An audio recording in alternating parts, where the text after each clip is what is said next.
Meaning of marinade. Marinade. Marinade. Noun. Definitions.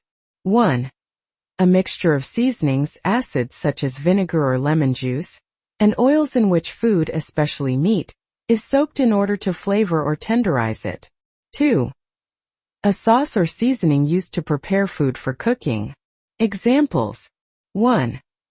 The chef prepared a marinade of olive oil, garlic, and herbs to marinate the lamb chops. 2. The recipe called for a marinade of soy sauce, ginger, and sugar to add flavor to the stir-fried chicken. Verb. Definitions. 1. To soak or steep food in a marinade, typically in order to flavor or tenderize it. 2. To treat or impregnate something with a particular quality or influence.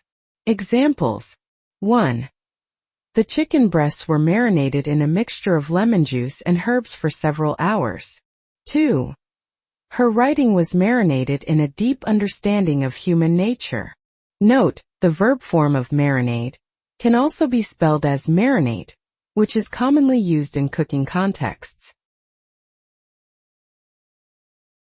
Marinade. Marinade.